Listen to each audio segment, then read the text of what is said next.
وہ اللہ کے نام سے جو دلوں کے راز سے خوب واقف ہے۔ آواز اور تصویر کی دنیا کے معزز ساتھیوں، السلام علیکم ورحمۃ اللہ وبرکاتہ۔ آئیے آج ہم اس ویڈیو میں جانتے ہیں کہ نماز پڑھنے کے فائدے کیا ہیں۔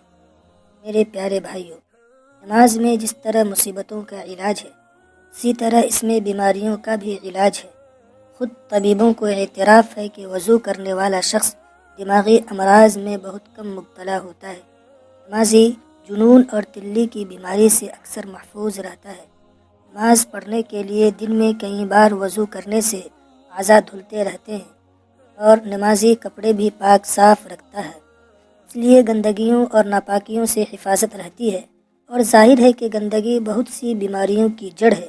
مزید نماز کے فائدے جانیے۔ حضرت ابو ہریرہ رضی اللہ عنہ بیان کرتے ہیں، ایک بار میں نماز پڑھ کر سرکار مدینہ صلی اللہ علیہ وسلم کے پاس بیٹھ گیا۔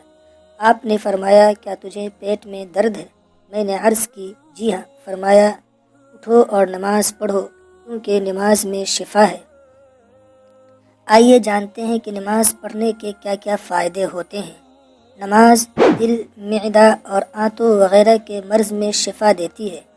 یہ درد و غم کا احساس بھلا دیتی یا کم کر دیتی ہے۔ نماز میں بہترین ورزش ہے۔ اس کے قیام میں رکوع اور سجدے وغیرہ کرنے سے بدن کے اکثر جوڑ حرکت کرتے ہیں۔ نزلہ زکام کے مریض کے لیے طویل یعنی لمبا سجدہ نہایت مفید ہے۔ سجدے سے بند ناک کھلتی ہے۔ آنتوں میں جمع ہونے والے غیر ضروری مواد کو حرکت دے کر نکالنے میں سجدہ کافی مددگار ثابت ہوتا ہے۔